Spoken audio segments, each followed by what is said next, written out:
Nutrition is the most important thing that physicians should know because it determines so many different aspects of disease. Doctors are not taught. They get their knowledge how everyone else gets their knowledge, basically, through the media. There's a lot of myth about it because people are afraid if I don't eat meat, I will run into a protein deficiency. That's a myth that doesn't exist, but it's planted in our brains. The meat, dairy and egg industry are having quite significant influence on the information going out to doctors.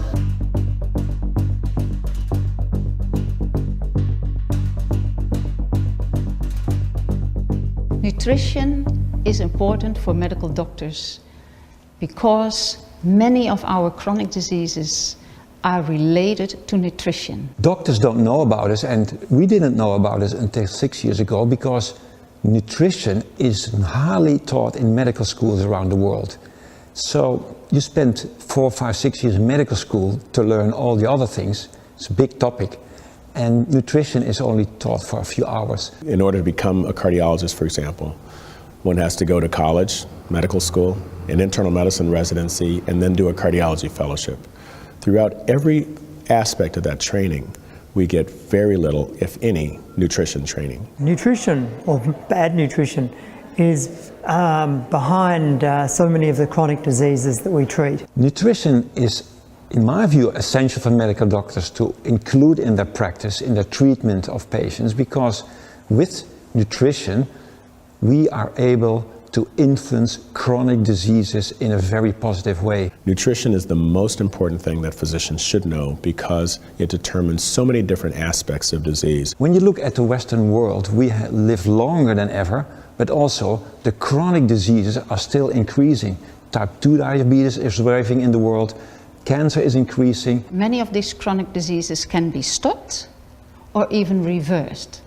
Looking at heart disease, diabetes type 2, or even certain cancers. I think it's essential to make a change and to add plant-based nutrition to the treatment of patients because we can not only stabilize diseases, we can even reverse it. That is something that we won't see with the modern medicine we have today, with the pills and the procedures. Nutrition is actually seen as a separate specialty. There's nursing, there's physical therapy, there are a variety of things that make up our team-based care. And nutrition has always been off in the aspect of someone else. And we do have nutritionists, and our nutritionists in the United States particularly are pretty good at diabetes control. Not quite as good, based on the evidence, at lowering people's weights. But those are the real two things that they have tried very hard to do. There hasn't been a lot of traction, unfortunately, in the area of regression of disease or treatment of inflammatory conditions. Those they believe belong to the physicians, and it really should be quite the opposite. We should know more about nutrition. They should know more about prevention of a variety of disease, particularly through plant-based dieting, because the data is actually out there. A lot of the data that I quote is actually in the American Journal of Clinical Nutrition, and articles that they should be actually very familiar with, and yet we just have a handful of plant-based physicians and a smaller handful of plant-based dietitians. Doctors are not taught about it because there is a lot to learn in medical school. You have to learn anatomy, they have to learn... If you discuss this topic with people in the university, they say, well, we cannot accommodate because it's not regarded to be important. It's not yet a priority. Why? Because doctors and the universities have not understood how powerful plant-based nutrition can be. Doctors in general don't know about the power of nutrition in healthcare. Part of it's that we don't get a lot of nutrition education in medical school. But now we know, also through the WHO since last year, that red meat is a possible cause of cancer, for instance. So it's not our best friend, but doctors are not taught. They get their knowledge how everyone else gets their knowledge, basically, through the media. And the media are not educated either. And I think more recently what's happened is there's an emphasis on evidence-based medicine, where the highest level of evidence is considered a double-blind randomized controlled trial where Group A gets this tablet and Group B gets a placebo. And of course that favours high levels of evidence for drugs and that actually only have small benefits, but well-proven small benefits. I think also in recent years I've noticed in my medical magazines here in Australia that the meat, dairy and egg industry are having quite significant influence on the information going out to doctors. The difference in treating a patient with medication compared to nutrition is in chronic diseases. What the doctor will see is that the patient will get better.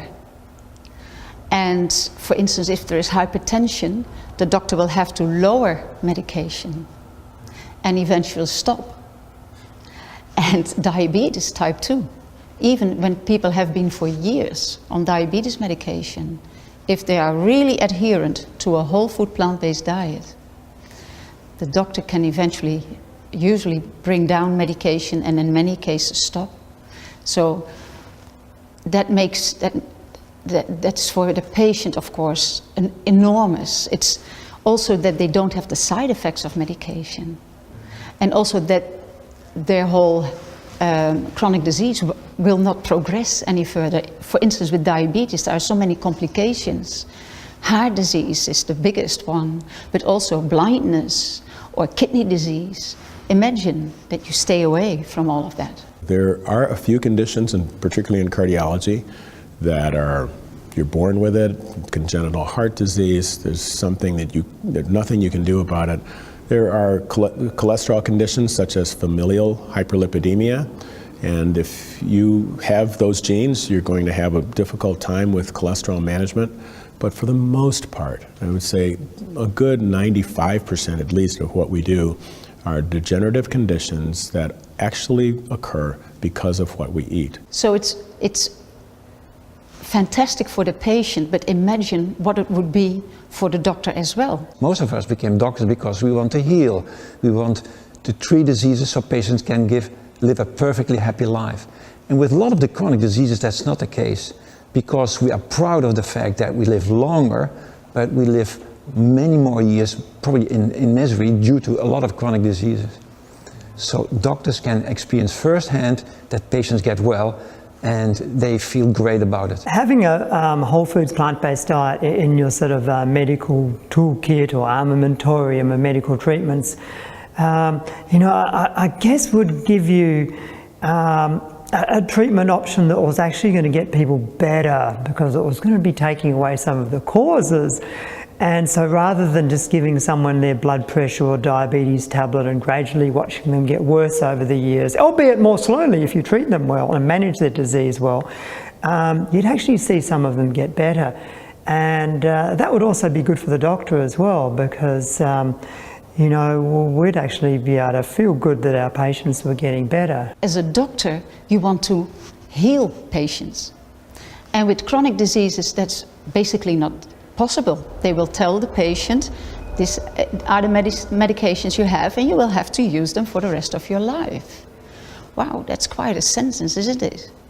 And now they can heal the patient and bring down the medication and get them off medication. So satisfying for a doctor as well, that you actually can see the patient get better. Here at the American College of Cardiology, we are working on developing a larger database of review articles. Some of them are actually in review right now and hopefully will be published soon. They're really aimed at cardiologists, but this is an area where more and more literature is happening every day. You have some real gurus around the country in the United States, such as Michael Greger. He has a wonderful website. He's a family practice physician, I believe, who spends pretty much all of his time writing and reading about nutrition. You have Caldwell Esselstyn with his website, Dean Ornish with his website, Joel Furman. You have a lot of people who are dedicating themselves to getting the word out. And so there really is not a paucity of information right now, and just a Google search such as regression of heart disease, for example, will bring up a lot of these things. The question is now, how can doctors educate themselves in nutrition, because it's not really taught in continuous medical education either. Although I have to say, especially in the United States, there are now conferences specially geared on nutrition, plant-based nutrition and health. So there is the International Plant-Based Nutrition in Healthcare Conference. The last few years it was always in Los Angeles and Anaheim.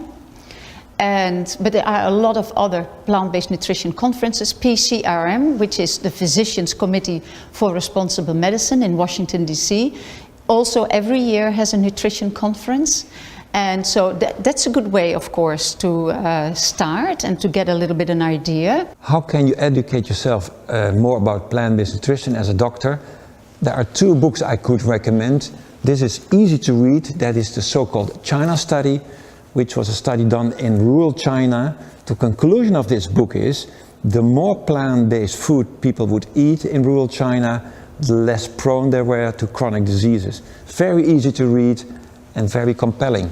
Another good book is one that came out last year. It's called How Not to Die, which means not you will die in the end, but how not to die of chronic diseases and how not to die prematurely. And this book by Dr. Michael Greger writes about the 15 leading causes of death and the research behind it, what nutrition can do for it. And it has about over 2,500 references. So it's all referenced. So all the research people can find and read it themselves. And there is actually a certificate level course that you can do online to get a certificate in plant-based nutrition with eCornell. A whole food plant-based diet is a diet based on 4 groups: fruits, vegetables, whole grains and legumes. You know that you get all the nutrients you need if you eat from all 4 quadrants. The best way of consuming these foods is as whole as possible in their natural state. So don't process them too much. It's better to eat an apple than to drink the apple juice.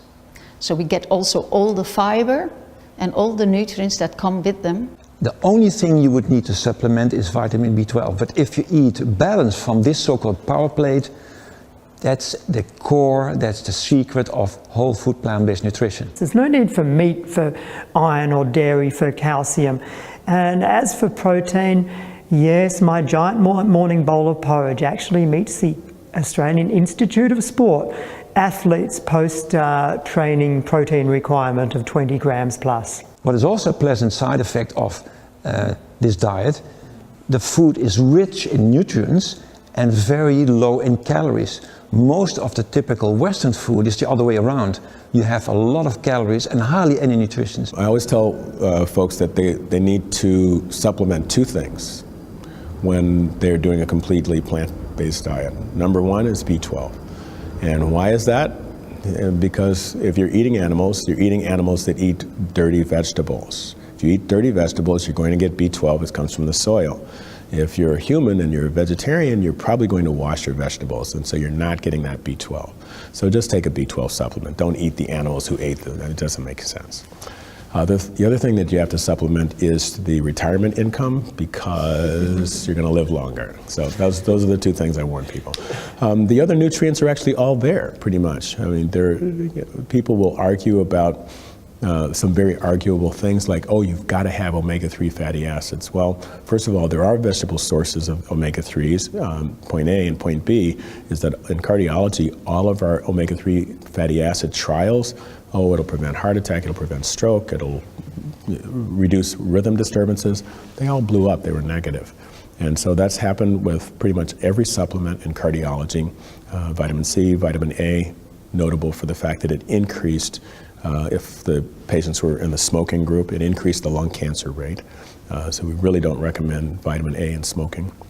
Vitamin E was another one in the HOPE trial that did absolutely nothing. Folic acid. So why am I listing all these things? Because they're embarrassingly things that we were used to actually prescribe, and we had to go back and take the prescriptions back. And when the large randomized trial said that they actually don't do any good, and some of them showed a tendency toward harm.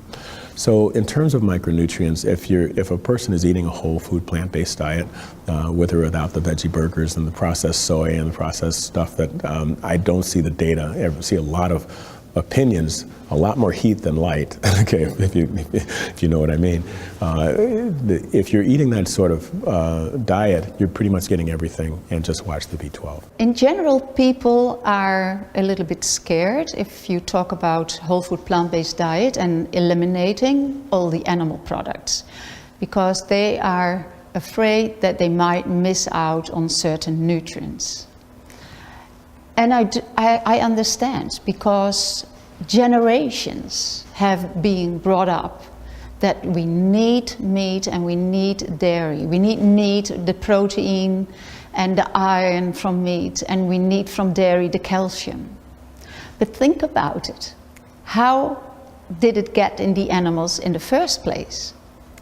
They got it from vegetables. The animals we eat are vegetarians, are herbivores. So we can eat it straight from the source instead of eating it through the middleman, the middle animal. And the animal, eating it via the animal gives us a lot of toxic products in our body. Even the iron from meat is highly oxidative in our body, so gives a high oxidative stress. It always has saturated fats, which are not healthy, trans fats, certain hormones, where even if the animal is not being given extra hormones, it has growth hormones that can promote cancer in our body. So we should cut out the animal in the middle and go straight to the plants ourselves. There's a lot of myth about it, because people are afraid, if I don't eat meat, I will run into a protein deficiency. That's a myth. That doesn't exist, but it's planted in our brains. The same, oh, what about my iron? Well, whole food plant-based nutrition offers you a lot of the natural iron. So don't be afraid, it's okay. The real question about whole food plant-based diet is, what doesn't it cure? I've actually been many times, if I just give you the last few months, sitting in a clinic, getting a lot of referrals these days, specifically for nutrition, interestingly enough. So we call it our cardio nutrition department within cardiology now. And it's interesting that I'm sitting there, because of the electronic medical record, I have to have the computer open anyway. And as I like to share with people, whatever literature, whether it's Esselstyn's image of the artery that opens up, I actually show those to patients because I've got, a search engine right there.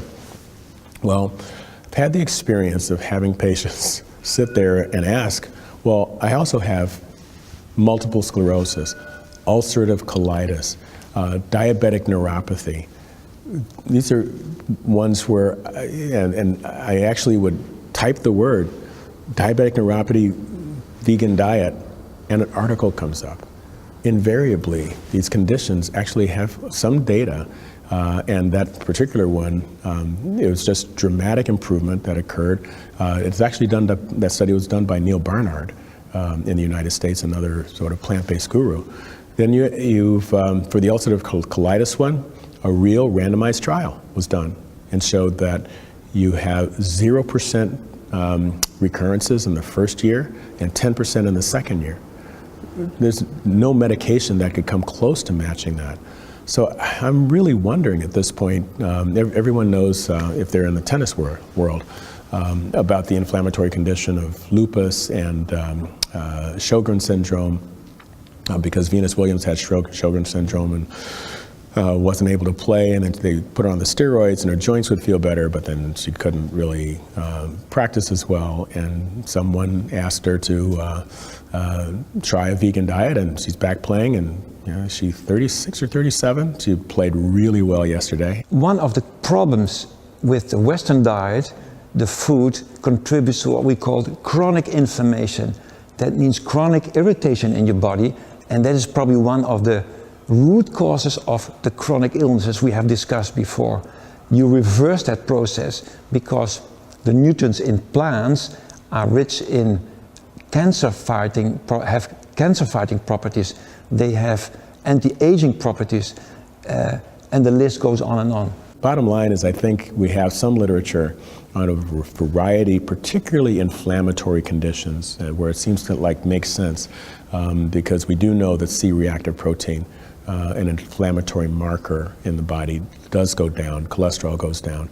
It may be that everything that has to do with inflammation improves dramatically with plant-based nutrition, and it ought to be a cornerstone of therapy of every one of those conditions. Plant-based nutrition is not only good for heart disease, for cardiovascular disease, but also for type 2 diabetes, for obesity, but many other conditions. We know, for instance, autoimmune diseases, for instance, rheumatoid arthritis, or psoriasis, or Crohn's disease, all chronic debilitating diseases, and with a strict whole food plant-based diet, these diseases can be reversed. Another example, erectile dysfunction, will respond to plant-based nutrition. Some forms of cancer, like low-grade prostate cancer, responds well to plant-based nutrition. Even we have now Alzheimer's disease. We know that people on a typical Western diet, including meat and the heme iron, are more at risk to develop Alzheimer's disease. Blindness, cataract, old age blindness, the same experience. Lower risk when you're on a plant-based diet, higher risk when you're on Western diet. So it's a little bit boring, but it's a very consistent pattern throughout many diseases. The beauty with a whole food plant-based diet is that it's not only healthy for people that have heart disease or diabetes, but for most of our chronic diseases. And there are many of those. So except for heart disease and diabetes, cancer, many cancer can be prevented, or even when people get cancer, they can help their body heal with a whole food plant-based diet. But also autoimmune diseases, for instance, rheumatoid arthritis, Crohn's disease, colitis. All these illnesses are basically food-borne. They start in our gut. And when we have a very healthy gut, we will get rid of these diseases. And that is wonderful. That's amazing. Animal-based foods can disrupt the healthy bacteria in our gut. And the plant-based foods will restore it. And that is one way of healing our bodies. A whole foods plant-based diet has been said by experts, much wiser than myself, to have a wide breadth of effect. That is the same diet that can help people lose weight, that can reverse heart disease, can also improve diabetes, can also be used to treat autoimmune disease. It can also be used to slow the growth or prevent cancer in some instances. We talk about whole food plant-based diet, and other people might say, yeah, so that's vegan. And in a sense, that is true. It's vegan. We are not eating any animal products. You can be a vegan and not eat any animal products because you could still be a junk vegan. You could still eat a lot of processed food or food which is very high in fat or trans fat or very sugary. And that is a big difference, because people that eat whole food plant-based, they come from the health side of things. And are in the first place focused on health. So vegans also bring it further. They will avoid any animal products in everything they use. So cosmetics, their shoes, you name it, everything they use, they don't want any animal to be hurt. For the whole food plant-based people, that might be the case, but is not necessarily the case. So some people that purely do it for health might still have, like leather shoes, for instance. The difference between a whole foods plant-based diet and a vegan diet is that the emphasis in the whole foods plant-based diet is, we like to look at it as of adding in. The emphasis is on eating lots of whole grains, legumes, starchy, non-starchy vegetables and fruits.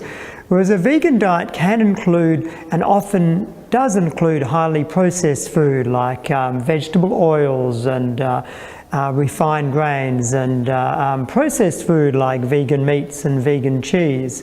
And although it could be said that a whole foods plant-based diet, I guess, is a form of a vegan diet, you can have a vegan diet that's actually not very healthy and not based on many whole plant foods at all. In the United States, this is becoming a huge business, meat replacement, animal product replacement.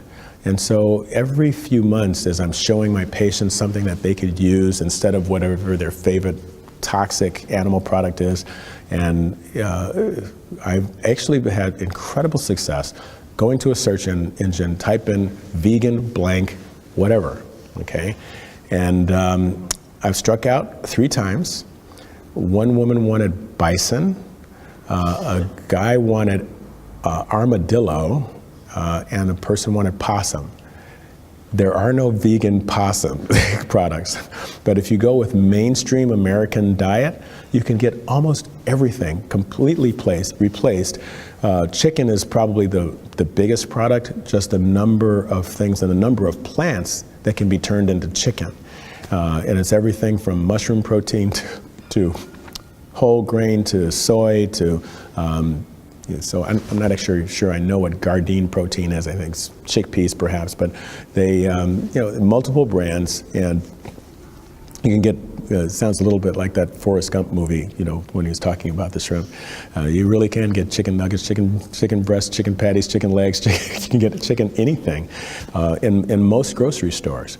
And so the first thing I do, if I can convince them to do a whole food plant-based diet, great. If they're reluctant, I immediately go to the transition diet. Tell me what you like and I'm going to find it for you. Although most people who've changed to a whole foods plant-based diet will tell you just change overnight, changed instantly, when you ask them how they did it, most of them actually took weeks or even months to do it. Because it can take some time, and some people might say just start having some meals, maybe make you breakfast whole foods plant-based each day. And I guess it depends on the urgency. If you've just had a heart attack, you probably want to change virtually overnight. If you're an otherwise healthy athlete, you might want to spend several weeks sort of leaning into it and slowly changing over. Ben & Jerry's, one of the biggest ice cream manufacturers in the United States, they make vegan ice cream. Now, if you're overweight and you're diabetic, I don't think that that's a good idea to eat ice cream of any kind. But I know it's not going to increase your plaque burden directly, it's just going to be a little more indirect. And so I think if people are really struggling, this whole idea of a transition diet where you convert everything, and you could do this. Burger King, not McDonald's, but Burger King in the United States has a veggie burger. White Castle, which probably doesn't exist outside of the United States, I wouldn't think, but it's a burger chain. They started making veggie burgers about 2 years ago, and the products actually sell. And so I'm not convinced that it's the best thing for everyone because it still has a lot of the American fat and salt content, which people should be very careful of, particularly if they're overweight, diabetic, and hypertensive. So anyway, but this is an opportunity to get people to change, get out of the idea that they're going to go to the meat counter and buy meat. They can get different kinds of cheese, all made out of plants. And if folks are fans of milk, there's an interesting thing. A few years ago, there was soy milk and almond milk, and now there's about 12 different kinds of milk. And I don't know if you can get them here in Australia, but they certainly can in the United States. I mean, things I'd never heard of. Rice milk, okay. Hemp, okay. And so, there must be a massive amount of money in this business because people are really going into it. And but it does give us an opportunity to get away from the animal products, so I welcome it. I think that the greatest challenge with changing to a whole foods plant-based diet is eating out and having other people prepare your food. I've had patients who are You know, sort of pretty ordinary middle-aged guys who live at home and are not very complex about their cooking or anything, and they say to me, look, at home this is really simple. It's so simple to cook whole foods, plant-based. But then as soon as you start going out to restaurants or cafes where other people start preparing the food, suddenly there's oil poured into everything. The grains are often refined. There are all these processed plant foods in there rather than whole foods. And I find that when I try and eat out, one of the challenges is not just getting the processed foods out of the meals, but it's actually getting enough calories of things like brown rice and wholemeal pasta and potatoes and beans. I've had some people say that if they go to their particular grocery store and they look at the hot dogs and then the vegan hot dogs, that the vegan hot dogs are more expensive. I think that's not uniformly true, but expense can be an issue. And my response, of course, is, well, don't eat the vegan hot dogs, let's do whole food plant-based. It's very inexpensive. It's just, so finances can be a major issue. The other major problem is just the fact there's inertia. People are used to doing what they've been doing, and it's hard to get them to change. And it's hard to see, even if you show them a picture of Bill Clinton after his second cardiac procedure, and then changing to plant-based diet, and he's great now. Well, that's someone else. And it's interesting that we all have this idea that we're somehow immortal and we can smoke cigarettes, but we won't get lung cancer and that sort of thing. It's just, and then there's a handful of us that are exactly the opposite. They're pretty sure that whatever I do is going to get me, and therefore I'm going to do the best I can. If it's much easier to deal with those kind of people than the people who really are resistant to understanding that they have a direct impact on their outcome with their choices. When people hear about whole food plant-based diet and they think, wow, that sounds really interesting, that, I would like to do that. How should they start? And that's not always easy, because usually people think, oh, I have to leave out now the dairy, I have to leave out all meats. So now there is a big gap on my empty place on my plate. What do I do now? And yeah, it's not easy. I think the Physicians Committee for Responsible Medicine, PCRM.org, is a really good website to start off with. Very comprehensive information on all sorts of issues related to this way of eating and your health. Also for pregnant women, for lactating women, the babies, so that's all been addressed. They also have a 21-day Kickstart program. It's all for free, you only have to register. It starts every first of the month, and I think that's a really good and also fun way, because they have good videos, they have certain celebrities that talk and are also involved, so I think that would be a good approach. Furthermore, in Australia, we have a really good website, very comprehensive information and quality information there. It's called wholefoodplantbasedaustralia.com.au. And there is also, for people that are on Facebook, a very supportive Facebook group called Whole Food Plant-Based Aussies. And that's where you find a lot of information, but also a lot of support. To overcome the challenges in following in trying to transition to a whole foods plant-based diet, you could do a live-in program and go and do a 10-day John McDougall program or something like that. But I guess it might mean mostly cooking your own food within your own family for a period of time, and starting to regard going out as more a social event and being less dependent on the food you might get when you go out. How can a whole food plant-based diet lifestyle reverse heart disease? It's too good to be true, but it's true. We have seen in very reliable research that patients suffering from coronary artery narrowing, so with the well-known chest pain, the angina, one group of these patients were given a whole food plant-based diet. The other group of patients followed the advice of their cardiologist, and we could see after 2 years and after 5 years that the narrowing of the coronary arteries actually improved.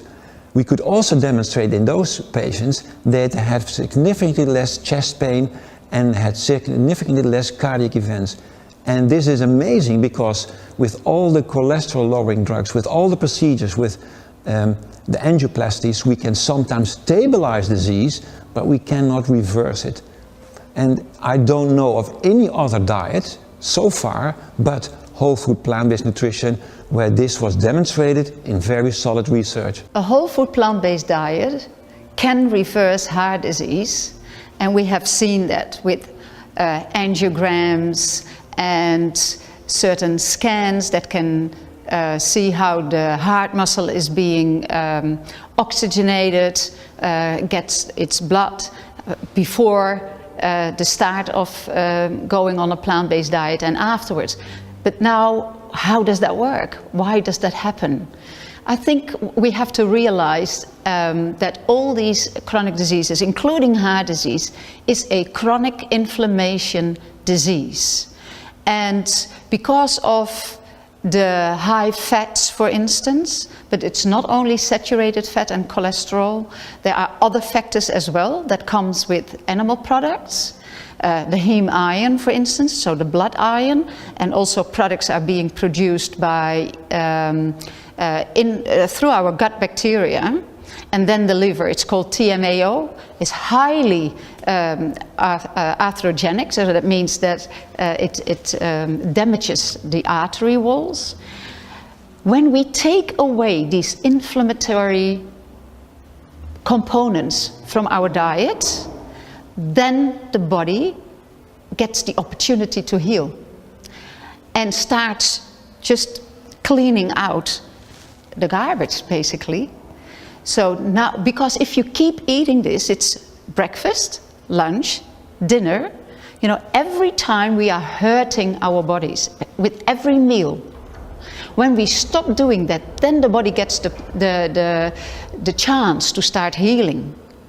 And then the body can really do a really good job, and very quickly. And they start cleaning out these plaques. I think when there are really old calcifications, that might be really hard to clean them out, but they won't hurt you. They will stay there. That's not a problem. But the plaques, as long as they are not really calcified, the body will break that down. So our immune system and everything that's in our body to heal ourselves, cells in our body, the white blood cells, for instance, they will clean out these arteries. And and they start doing that, and that might take a while before you get to that the plaque is nearly gone. But people will feel improvement. For instance, chest pain already very quickly in a few days or maybe a week time, they already can feel improvement. And that is maybe not firstly the plaque that becomes already smaller at that instance, but the blood vessels, they become more elastic again, they relax better, the blood becomes thinner because of what we eat, healthy food, and that's why you already see very quickly effects. I think that what's happening is that animal products, eating them increases your inflammation. And when you stop, it just goes back to normal. Okay, so, I really would love someone to prove me wrong. Yeah, it's interesting. We do call it an anti-inflammatory diet, but when you think about it, it's probably not what's happening. You're probably eating poison, and then the poison stops, and then, so